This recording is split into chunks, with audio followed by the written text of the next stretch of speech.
Hello, everyone, and welcome to the Runnin the Paint podcast. Back for another episode. Boys, how you feeling today?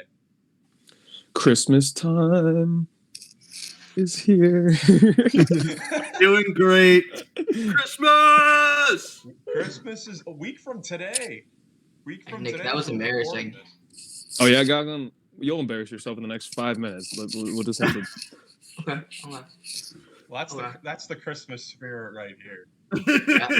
Feeling the love. But yeah, we've got some news to go over. A lot of things have happened over the last week plus since we last posted an episode. Jackson and I had finals in college, so we had to focus on the books. No, I didn't. Well, Jackson, how did you do on your finals? I actually didn't do that bad. I'm not gonna lie. Really? We're being all tests. I didn't do as bad as I thought I was gonna do. No, Jackson. I had one that I was really stressed over, and then the professor lost track of time, so I only did 8 questions. Bro got an 8 out of 8. Yeah, I got technically a 9 out of 8 on the final. Wow. Ooh. It's the funniest thing ever. But yeah, let's start with the news. We also have a segment that Nick is going to have a little bit later. But to start with the news, we have to talk about Draymond Green. Dun dun dun. After punching Yusuf Nurkic in the face, or whatever you want to call it, elbowing him, ejected again, and he's now suspended indefinitely, which is crazy. What'd you say, Jackson? I said good riddance. Get him out of here. Look like Jackie Chan karate chopping that man. Yeah, this has been an interesting sort of story with Draymond just over since the Sabonis stomp, I think, in the playoffs last year, and where he was calling the Sacramento crowd a bunch of expletives. That was when I looked at the TV and I'm like, okay, this is past the sort of competitive Draymond that I saw in the finals, where he was able to take his play to another level through the animosity sort of thing, what he does. This is just, I don't know, something else, and I don't really know what it is. Yeah, I saw some. I think back then, especially when the Warriors were in their, real dynasty phase, especially their 73 win season, and when they had Durant, I think opponents feared Draymond Green a little bit. No one fears Draymond Green anymore. True. Now, I was watching, of course, a montage of all his dirty hits over his career. Which is now outdated, crazily enough.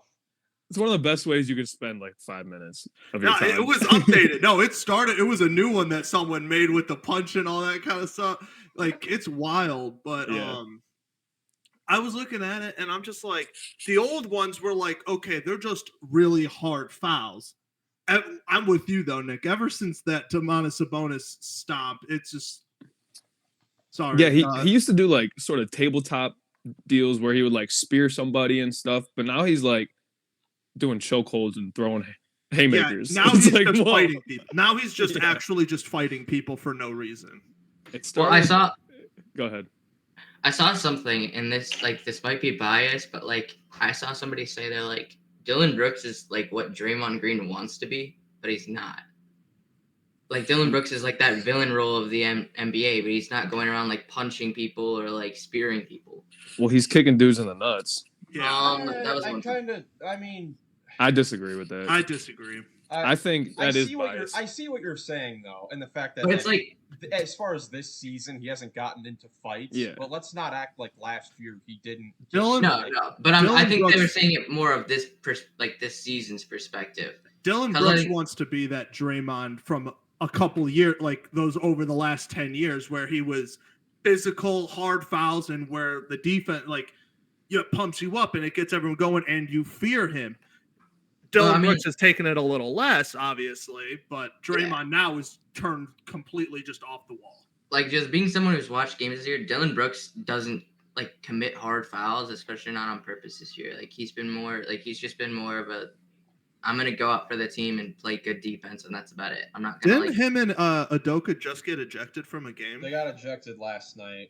That was for arguing. That wasn't for fighting someone. Yeah, it was for arguing. Oh, okay. I just saw it on the Bleacher Report. Ema's been ejected twice this year. But yeah. So it came out today as well. Draymond Green is going to start his counseling, and he's expected to miss at least 3 weeks. So we'll That's see crazy. how that goes. Obviously, there's never been any precedent or anything like this sort of happening in the league. It's gonna be like the counseling from The Office when Michael has to do it with Toby. He's sitting in there. Facts. I'd say we haven't really seen this with like on court things like we've seen with off court situations like Ja last year. Yeah. Had to do some sort of counseling, but This what is do you guys strange. think about this? The indefinite suspension. Like, how many games like would you think this should be? Like, how long should he be suspended? 15. Because this 10 to 3-week 15. time frame is about 12 games. It should be about 15 to 20. It should not be more than Ja. It should not be more than Miles Bridges because those ones were like legit, like harming people off the court and like threatening like people's lives. Well, what was like Jaws for flashing the gun or for like allegedly fighting the kid? No, it was the gun stuff. It was the gun stuff. It was the gun stuff. Okay. Yeah, so I don't think it should be. It should maybe be up there with Ja, like at 25, not up to 30 though. Definitely not more than Miles. Yeah, I honestly don't know, and I think that's why Silver decided to go with the indefinite, so that it could just be like resolved when Draymond whenever he's like, figures it out. As I say, go to counseling, do the mandate stuff. Yeah, I agree. I just don't know how much. Like, obviously, now we're talking about just like the psychological profile of Draymond Green. I don't know how much counseling is going to help because I don't know how far invested. Like, if he has to like admit that he's been wrong and stuff, and I just don't know. Obviously, I don't have a conversation with the guy. As I say, that's more of a you're gonna have to ask Draymond him that. Yeah, literally. It's all about how open you are. Counseling's great, recommend it for everybody, but it's all about how open you are to it to like better yourself. And if you're not, then and it's just court mandated or Adam Silver mandated, it's just like you're not going to get anything out of it. He's just going to do his time, come back, and you'll probably see the same stuff. Comes back, throws a haymaker first game. But I would expect, like you guys were saying, there's this video out there of all of Draymond's ejections, and it's crazy. He's been ejected 20 times in his career. It's my favorite video. It's like this was like his first career ejection was like in 2015. So it wasn't even like in his first like 3 years. This has been like over the last 10 years. He gets ejected. I'm gonna watch some Draymond Michigan State tape at some point and just. Well, he played tight end there, so he's going back to his tight end times. Did he really play football? Then this gets into the Warriors themselves. They've actually looked good the last 2 games. They've been better as of late. Steve Kerr made lineup changes. He's taken Andrew Wiggins out of the starting lineup. He looked so good last night. Brandon Podziemski, the rookie, who's been very impressive this season. I love Podziemski. Took that charge last night, I saw. Yeah, clutch charge late. Him and Jalen Brunson, they say, are like the 2 top guys for that. I don't know how I feel about the Warriors. They're still kind of on the cusp. What other news do we got, or do you guys want to keep talking? Warriors. I mean, do we have anything else to say about the Warriors as far as that goes? Not about that. It's just I know we mentioned it earlier. This is kind of unprecedented territory. It should have been precedented probably a good 20 years ago with the Pistons and Rasheed Wallace, and so you can go back in time and go back to the Bad Boys Pistons, and it could have been like that, but. You're not talking about it then. You're talking about it now. And Adam Silver is actually going to put a focus on it now because he doesn't want it like that. I think Adam Silver is such a great... dirty players like this. Oh, yeah, no. Yeah. Well, good thing for the Warriors. Over their next 11 games, 10 of them are at home. So this is when they could start to, get back on track as far as winning goes. But, even with Draymond and all these antics, he's still one of their most impactful players, so we'll see how they can fare without him. I will say last night Wiggins looked like his old self, or like 2 nights ago whenever we post this. He had, I think, 27. He looked great last night. Yeah, and the Warriors, they won that game in Portland despite Steph Curry not making a three-pointer, which first time in, 268 games, I think I saw? Yeah, you listened to the Windhorse podcast. Great games. We all listened to Hoop Collective this morning. Nah. First time without a three-pointer since December 1st, 2018. By That's far crazy. the longest streak ever, breaking his own record from, Imagine. before that. Like, imagine being Steph Curry and having that record be broken against the Blazers. Yeah, true. That is weird. Like, the games where he hasn't made threes, like, it was that game. Obviously, the Pistons, that's when it was just, like, Blake and Drummond and Reggie Jackson. And then I think the last time he didn't make a three before that was the Lakers when they were garbage. And it was Yeah. D'Angelo and Ingram when they started Mozgov. So in like 2 years, when he's at like 168 again, like He'll And he do goes it. He'll against do it to the next team that's on a 25-game losing streak. Which will be the Cleveland Cavaliers. Okay. Later. All right, what other news we got? Do we want to go to the injuries? John Yeah. Morant comes back today. Well, the day we post this, Does he? the 19th. Tomorrow, yeah, Tuesday. Oh wow, I didn't even know that. That's He's great. back versus the Thunder. Wow. Well, there's some news right there for you. John Morant comes back. Tyler Harrow comes back today. Well, does he come back? I think- Ja will play tomorrow, yeah. Well, Tyler will play tonight. No, because that's the 25th game, so he'll play against New Orleans. Oh, is that right? Because he's suspended for 25 games. Yeah. He'll play the 26th game. So his Fine, first I game guess. will be, I guess, tonight as we release this in New Orleans.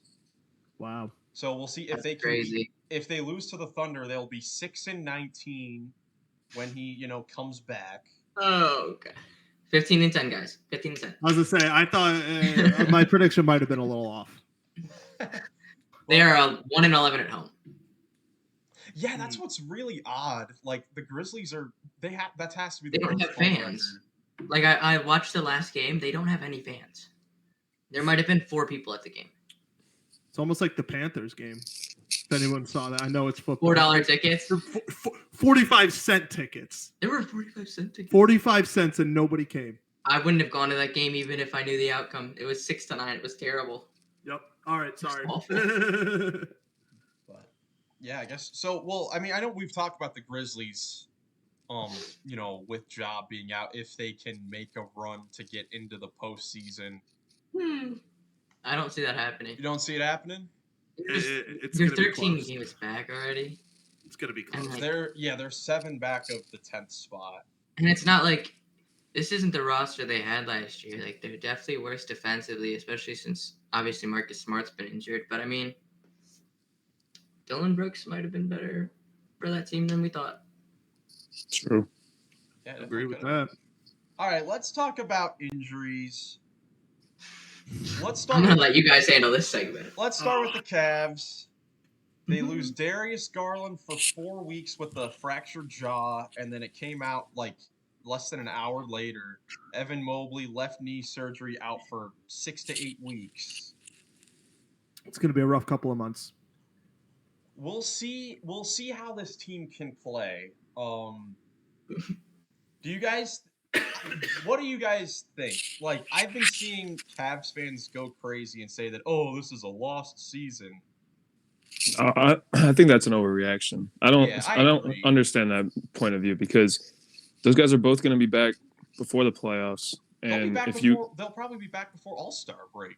Yeah, no, it's not like it's going to be a rough couple of months. Like we're probably going to have a losing record, but we still have Donovan Mitchell and Jared Allen. Like Jared Allen just had a really good game. Who knows? Him and Donovan could have a great link up again for the next couple of months. Surprise all of us. I don't think it's a lost season, but we are going to probably drop a couple spots until they come back.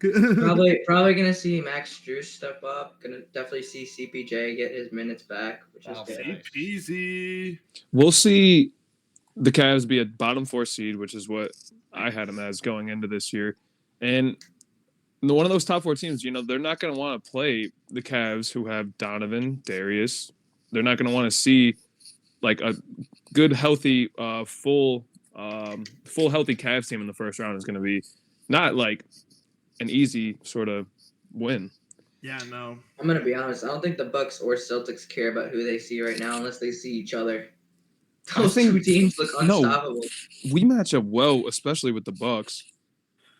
But I think we match up well with both those top teams in the I East. think Like even Evan the two, will the two, get we his just whole lost body the goes two down. Boston games, but we were in those games.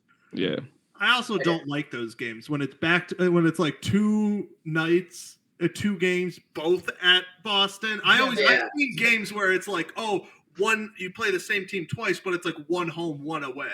They had the I Cavs, hate that. It's like they had the Cavs play 3 on the road in a row against like the two best home teams in the East. It's like not gonna win those. Or like when like you have a team and they're like one night they're in like LA or Milwaukee, the next night they come to like Cleveland. Not gonna name any names. No, and then stop it, you stupid Rockets fan. But like that's annoying though. Like you're like 2 back-to-back road games and they're both in like cities that aren't that close to each other. Yeah. Okay, it's the same deal. It definitely is hard. But as far as the Cavs, I think if they can get this if they can get the 6th seed, I think that's a success for this season. You can get the 6th seed, it's a success. I realistically I can see us dropping to like the 8 or 9. I'm expecting us to finish as in the play-in spot for this season because like the 10th seed, you look at the teams down there, the Hawks, Raptors, and Bulls are all very lower than the rest of the top 9. But we'll see what happens. We'll see who can step up. We'll see if the Cavs will make a move to get another point guard on the roster. I'm not sure if that'll happen. Don't sleep on them bringing Amani up either. We'll see what happens. Yeah, they'll probably bring him up. What's the possibility of Rubio possibly coming back? I know he's still out we haven't heard any updates on it, but like maybe this might push him in the right direction to maybe coming back and helping us out. I wouldn't be mad at it. I'm honestly not expecting that to be the case, though. I haven't heard probably anything. Retire soon because there's been like really no updates on that. But let's move on to the other injury news, and that is Bradley Beal. After playing, was that his first game? Was that his first game or second game? They played 24 minutes altogether one time. So they've had 24 minutes played this season together. Ankle injury. He's going to miss multiple weeks with that injury. Damn. Could have been worse, though. Could have been way worse. Could have been worse, but also could have been better. I was going to say, he could have just stayed healthy. One game. I mean, like, I've never seen anything like it.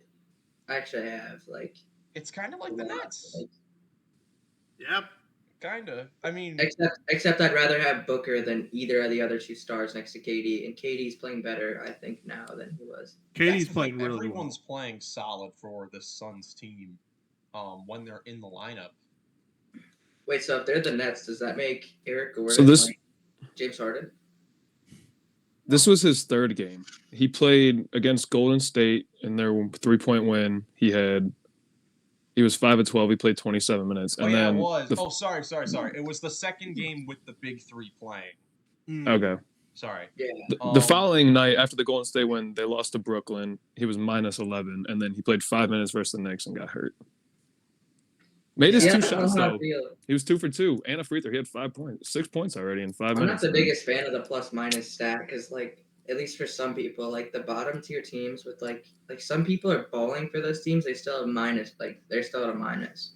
I think for Beal's case, though, I mean, well, it's also tough because he's been injured, but, like, he's on a good team, and he's had a negative double-digit plus-minus in basically every game he's played.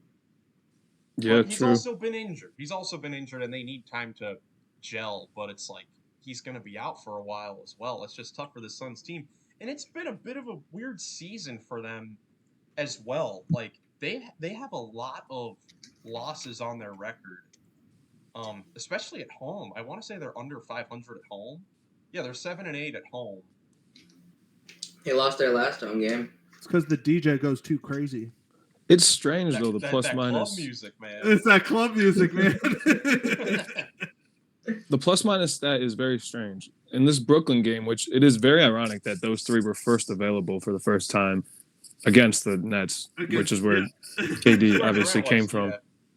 But okay, so in 40 minutes, Booker was plus 16. He had 34, 12 assists, played great. KD in 38 minutes was at a 0 plus and minus. He was 8 of 10 at the line, 1 of 5 from deep. He had an all right night, 27 points, 4 assists. And then Beal played 33 minutes, the least of them, and he was minus 11. So you got one of your superstars at plus 16, one of them at dead even, and then one at minus 11. Which tells me that when they had Beal out there with the bench lineup, it wasn't good. Right. Which I don't know what That's basically Beal's what it used to tells me. playing with bench players. Looks He's like like he was John back at the Wall. Wizards. Exactly. Back with the Wizards. No, it definitely is fair enough. Definitely fair enough. So that's really all in the injury news. Couple small things. We have Daryl Morey agreeing to a contract extension with the Philadelphia 76ers, keeping him there through the 2027-28 season. James Harden's somewhere crying right now. I was just about to say James Harden's losing his mind somewhere. But also not really, because the Clippers are actually playing so well right now. They are gelling, it looks like. Yeah. They are. But talking about the Sixers, 18-7. Yeah, and may I just say they have had an easy schedule the last week. That's what I'm saying, dude. Every time I look, they're playing either the Hornets, the Wizards, or like the not the Pacers. The Pacers they played, but like also the what are they called? The You Pistons. look there. So Embiid he's been going crazy over his last 6 games. What is he averaging? Over his last 6 trying to find it. Over his last 6 games, Embiid is averaging 40 points, 13 rebounds, 4 assists, a steal and a half, 2 blocks, shooting 62% from the field, 41% from 3, and 92% from the free throw line on 11 attempts, and he hasn't played the fourth quarter in like 3 of those games. Give me Lucas though. I was gonna say, let me see what were the opponents though for those That's last because they played the Wizards twice, the Pistons twice, the Hornets where they won by 53, and the Hawks. Well, no duh, he's going off. They don't have a good big man on any of those teams. Yeah, because Jalen Duren was injured the whole time too. Mark Williams has been out he's about to miss his 5th straight game too. I'm excited for Wednesday. The Sixers play the Timberwolves. Ooh, that's gonna be a good game. That'll be fun. That's gonna be a very fun game. But shout out to Daryl Morey, man. He made good moves for the Sixers this year. We all had them being like 5th place in the East this year, and they've still been number 3. They've still been 3rd and room to get to the 2nd seed as well. Like they're only a game back of the Milwaukee Bucks. I will say Maxey seems to be cooling off a little bit. Like he hasn't been playing as crazy recently. But he's still. I mean, I'll still beast. take this on any day of the week. What he's giving me. But I mean, I think the Timberwolves are gonna actually like beat down on them barring if Ant plays. If Ant plays, I think they just go crazy. Talking about plus minus, Tyrese plus minus in those last 4 games versus those 4 crappy teams. 26, 22, 37, 43. Oh my goodness. Well, in the Hornets game, Maxey's been cooling off. No, that's not what I was saying. I was tying in the plus minus stat from what we just talked about. The Looney Tunes every week. Every day. I don't know what you're supposed to like. Yeah, they won by 50. I can't wait for the Cavs to play against in that game was a minus 53, I think. It's like the second worst in NBA history. Good. Goodness. Which is crazy. Good. But moving on, it was a little while ago, but we have to talk about the Giannis game ball whole thing. Giannis got his 64 points franchise record. He wanted the basketball. I don't care. He's a baby. He's such a baby for that. Why? Because the Pacers had to give Oscar Tshiebwe the ball for making his second basket. No, it didn't. That's the first one that counted because in the in-season tournament, it didn't count towards his stats. Dude, the in-season that counts, dude.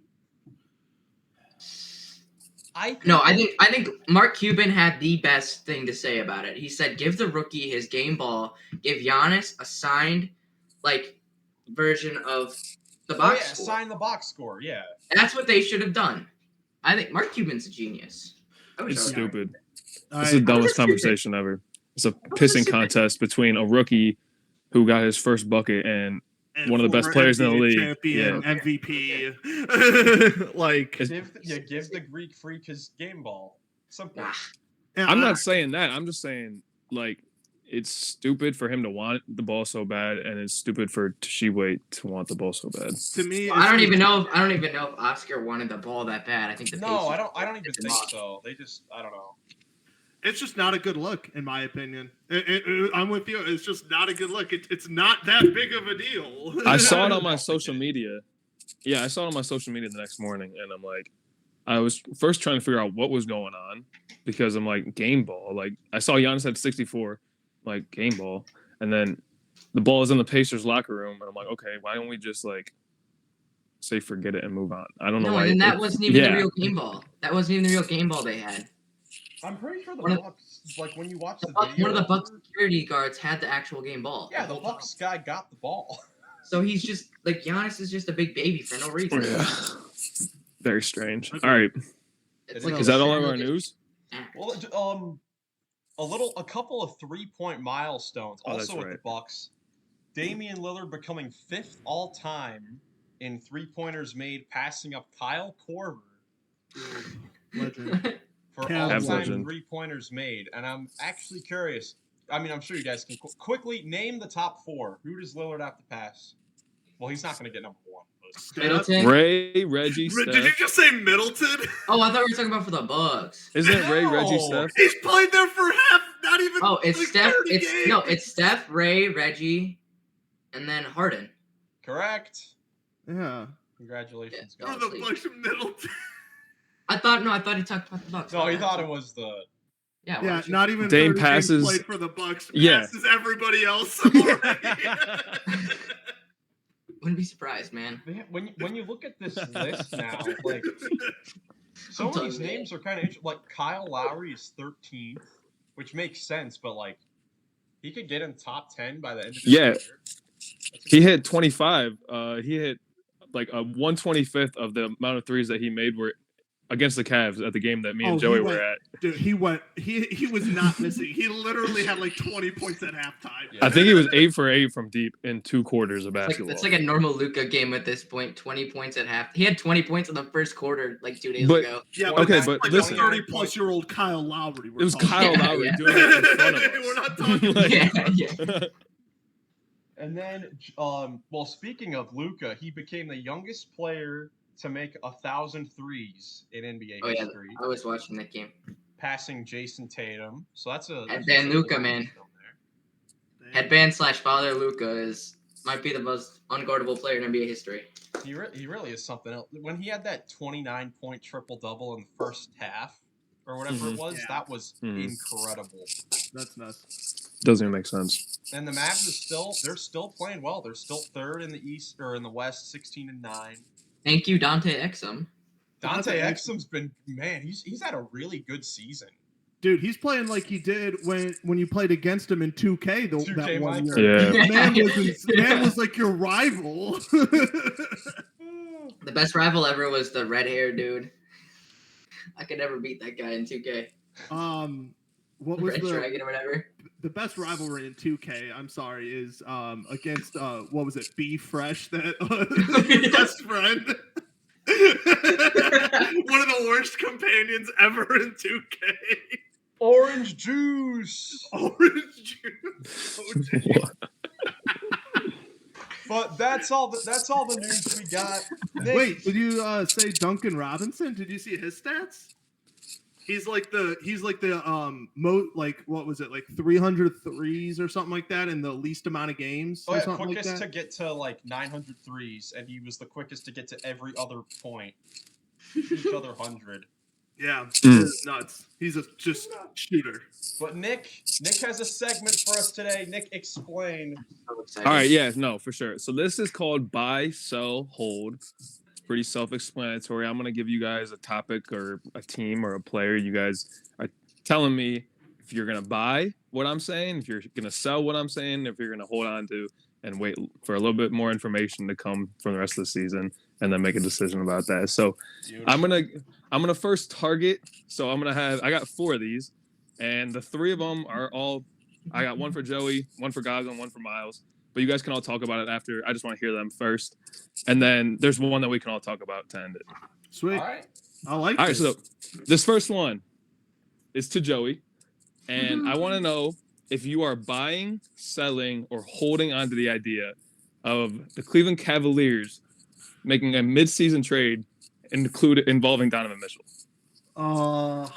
I've been dreading this conversation, but I'm probably buying it.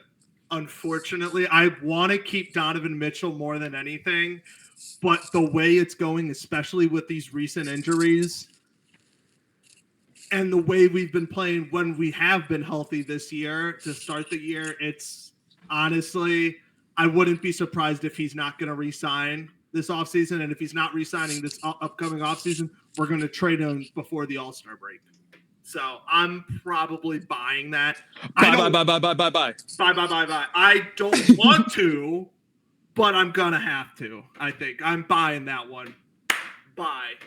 All right, what do you guys think? I mean, I could see it happening, but like, why would Donovan want to leave? What are you doing?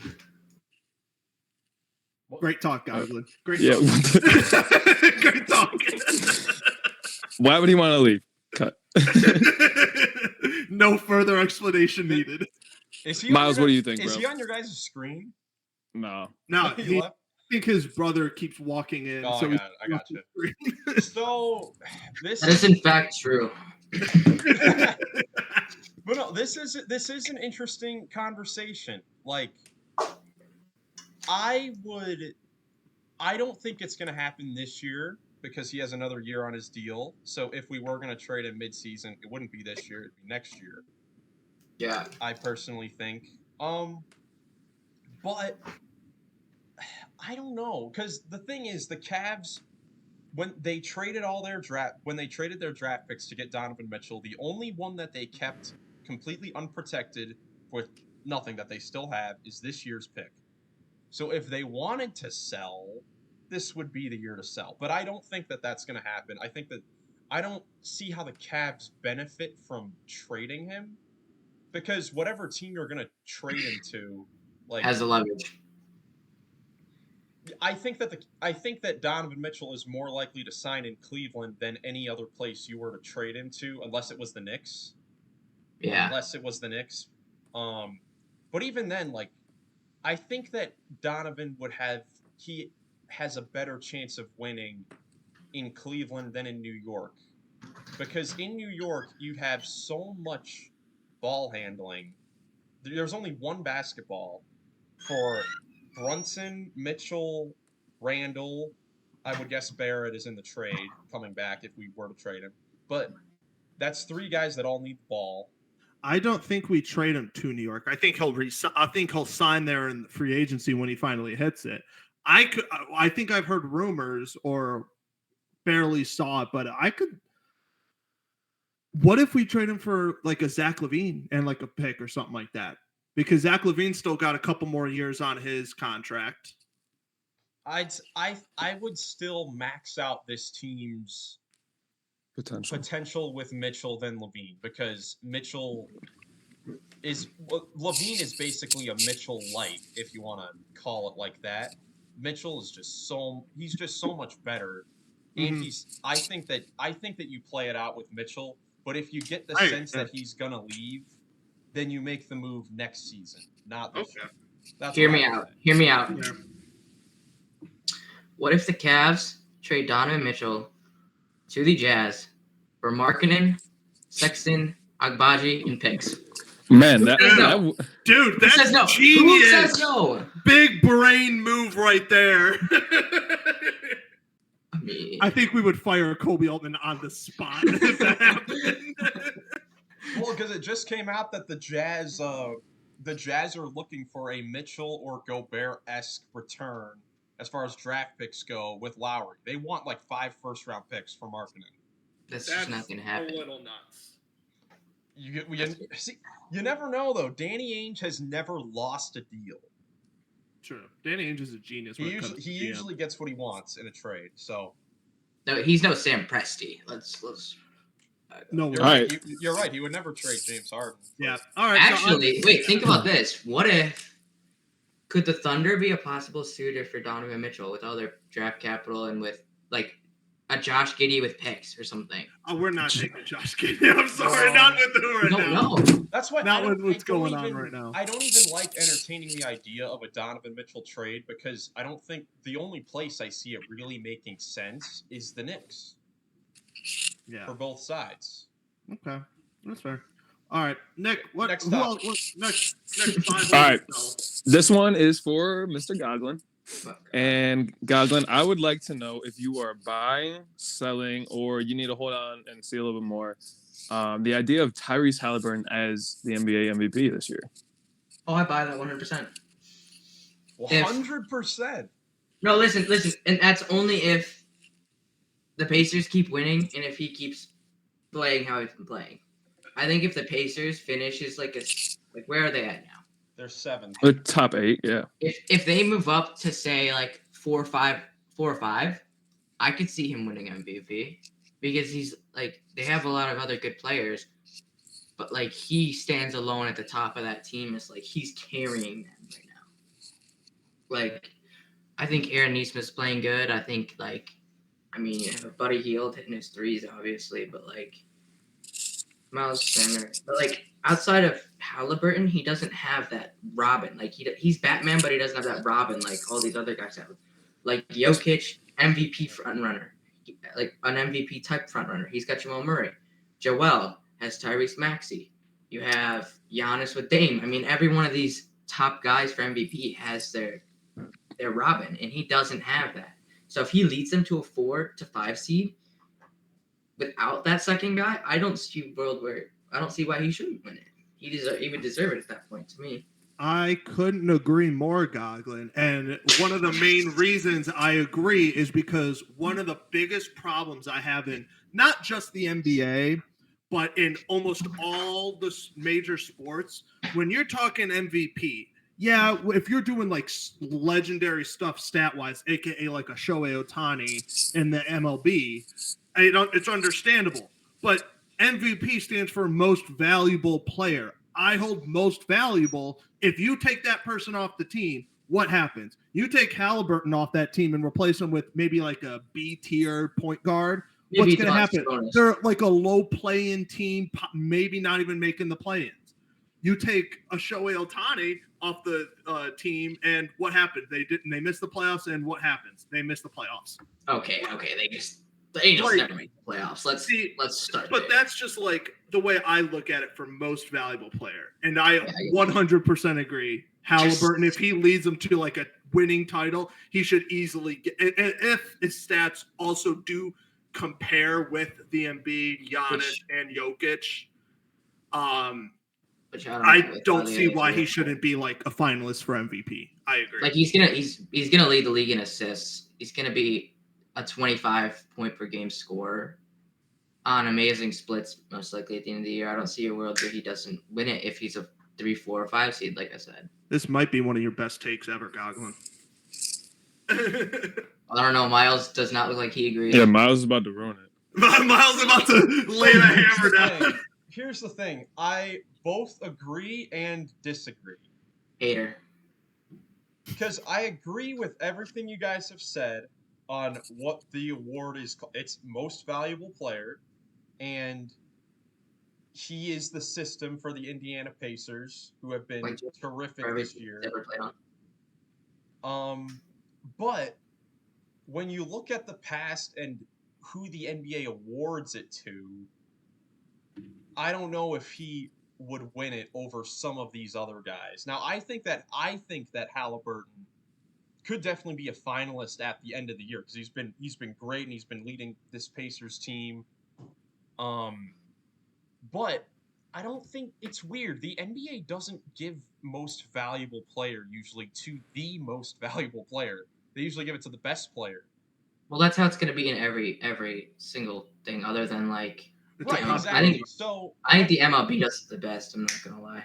So when you look at it with like giving it to the best player this season, I would still give Embiid or Jokic the nod. But if they have voter fatigue, with that, I'd see Luka with a chance, and definitely Shea, because Shea has been incredible. Just had I that feel game like winner Shea against might the win it. Nuggets. Shea's third in odds right now. I think that Shea has a very good shot of winning this award this year. But I'm not mad at the Halliburton MVP thing at all. I could definitely see it happening. I just think that there are some guys that there would be ahead of him. There are a lot of good candidates for that award this It's year. going to be a Let's- competitive Let's award start this this. If Embiid's the front runner, all right, let's let Tyrese Halliburton play the last 7 games Embiid played, and we'll talk about that after. Because he's going to be up to like 55 points per game and 18 assists. True. All right, Nick, 5. All right. We got one for Miles next, and this is just because of his like preseason sort of thing. I know he was pretty high on like the Warriors or in the Lakers and the Celtics, and Oh, yeah. he saw the. yeah. So I just want to know if you're buying at this point in the season, selling the Warriors, or holding on to them as potential Western Conference champs and finals appearance. Don't you dare say I've got to sell on the Warriors. Sell! I've got to sell on the Warriors. They have I been think so disappointing, man. Like, Well, notice Jordan Poole is the whole thing holding that team together. They miss him more than anything. We've seen with his immaculate 30-point game against the Pacers. well, so the interesting thing about the Warriors, which is why you could also hold on them, is that if they were to make a run and Or a trade. make it Or a into trade. what? Or a trade. Make a trade for a guy that you can bring off the bench and have 16. Yeah, or Plot twist. trade, and Warriors you trade get for back Donovan into Mitchell. and they get back into that play-in picture, and they eventually make it. Those teams at the top of the West, like I don't know if any of these teams in the Western Conference would want to see the Warriors because of all their experience. And you Right. look at the top of the West, like as far as experience goes, the Timberwolves haven't had much playoff success. The Thunder haven't been there at all with Dallas. this iteration. Dallas made the conference finals, but they have a much different team. Pelicans and the Kings are both good this year, and they're not Pelicans and Kings have experienced. been good. The Clippers are on their hot streak as well. The Lakers just beat them last year. Phoenix, I feel like- still see Phoenix. The best shot out of all those teams would be either Phoenix or the Clippers, just because they have experience. I mean, Kawhi Leonard is the last. Are you person- talking to beat the Warriors right now, or to like get to the finals? I don't know what we're talking about. I think I was talking about beating the Warriors, That's what I like thought. not wanting. Okay. Like Kawhi Leonard was the last person to beat Golden State in the finals. Now, Fair. granted, KD went down, Clay went down, but I mean, he's got James Harden on him. I don't know if I trust Paul George in the playoffs. I don't think anybody does. But I mean, as long as Kawhi keeps playing healthy, I don't see a realm where the Clippers like lose in the West in the playoffs. I really don't, And because he hasn't They're playing now. I get it. missed a game this year. If we get healthy Kawhi this whole year, the Clippers might be nasty. Anybody else hear that we that he just dropped? He said that we are healthy. I said we are Kawhi. healthy. No, I thought I heard a we. I I'm like, said whoa, Kawhi. what happened to the Rockets, buddy? I said Kawhi. But no, I think that Golden State, out of anyone in the league, has the most like variability throughout the league. As far as like, I could still see this team going on a playoff run and going to the finals. No, they have Chris Paul. It's not happening.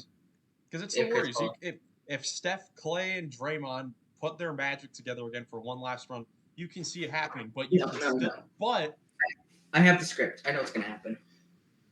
You have the script, you little Mhm. rock. You had the Rockets being the 12th seed, and they're 9th. They're No, better. no, listen. I have the playoff script. I just got it actually today from Adam Silver. He said the Rockets and the Warriors are gonna meet in the Western Conference Finals. They're gonna go to a Game 7. Chris Paul's gonna get injured. Screw the Warriors. Rockets to the championship. I thought it was the Timberwolves and the Clippers in the Western Conference Finals. Yeah, Jackson's he doesn't like the Timberwolves and Clippers anymore. Yep.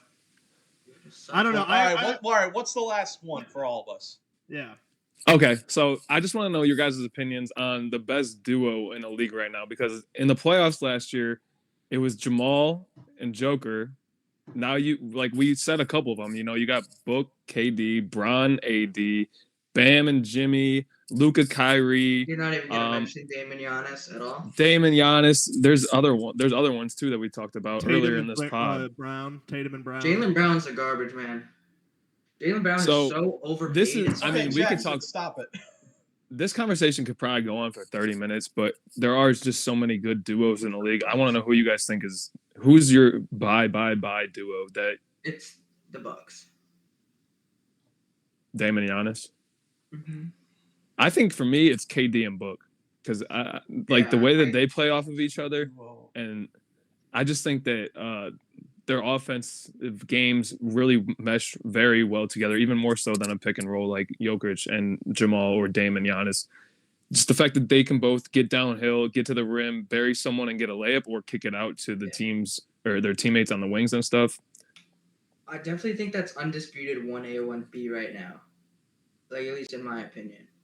Just because those two duos, those are both two top 10 players, arguably, in each duo. Right. What about you, Miles? What do you think? Because I'm still thinking.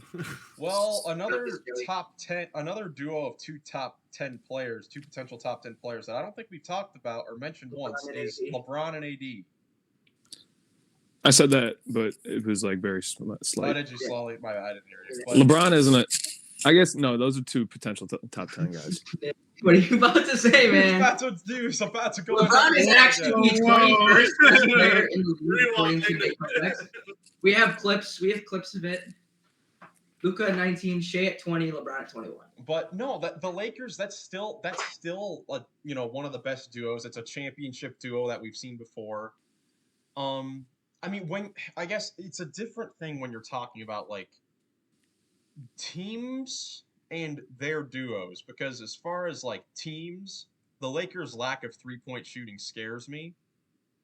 But they have, I think LeBron and AD are still a top 3 duo in the league, probably number 3, behind the two other ones that you guys mentioned. As far as individual duos, probably I'm going to go with Dame and Giannis just because they complement each other so well.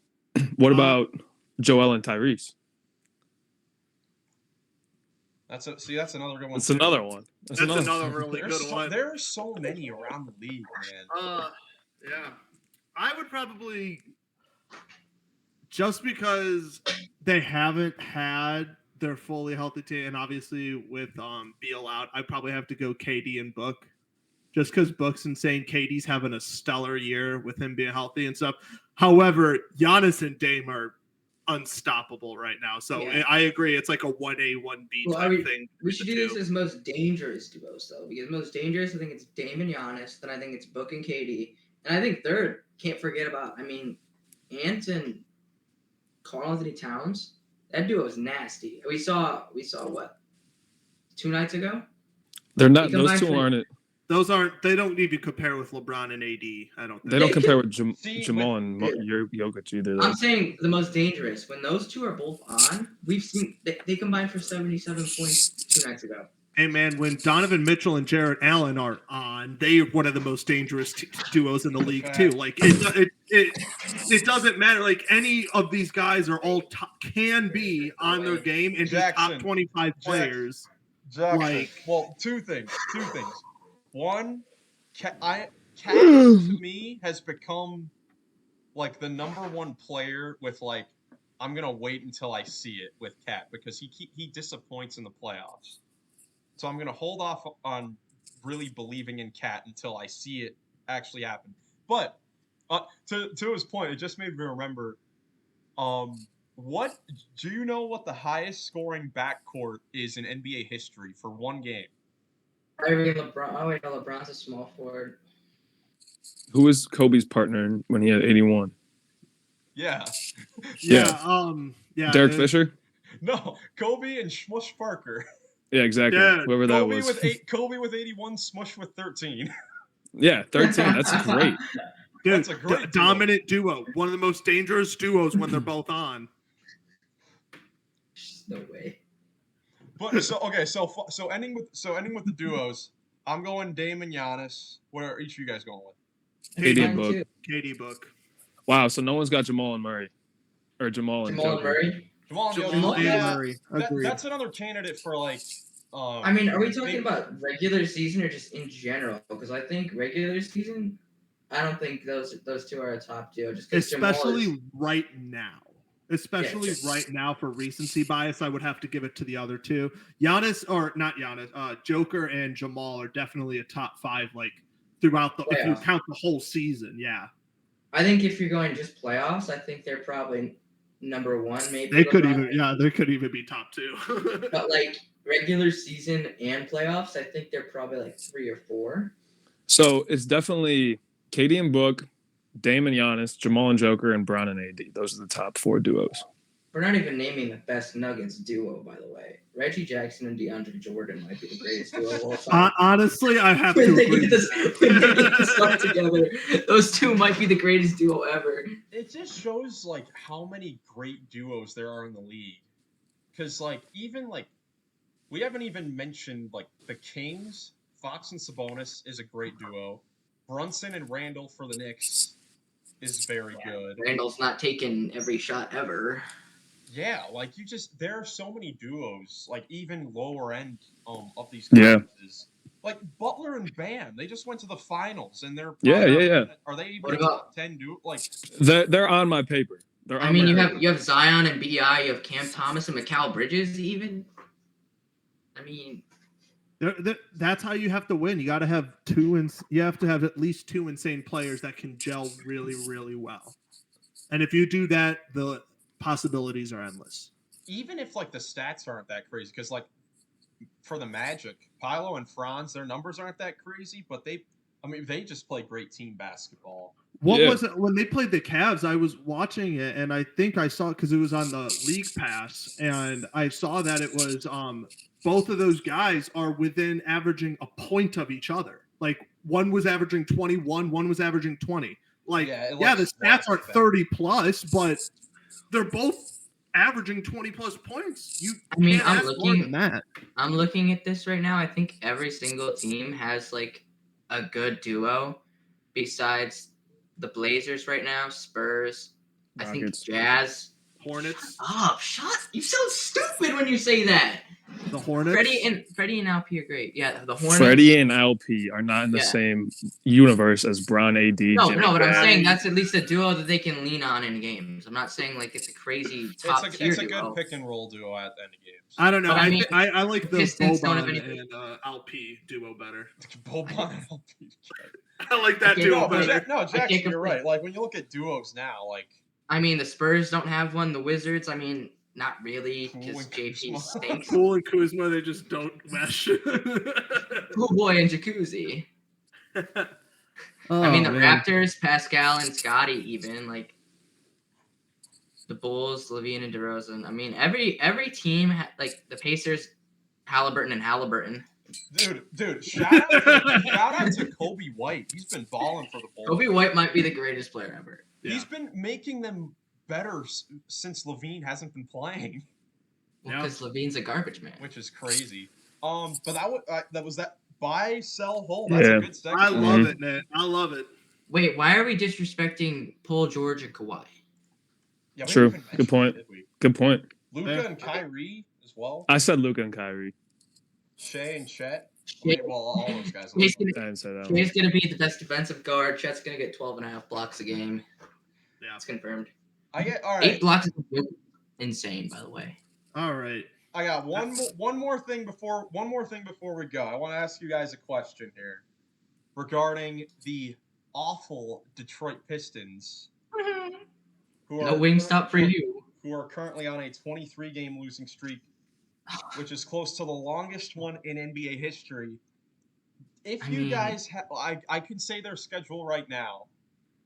I want you guys to predict when they're going to win their next game. I think I already did this with you.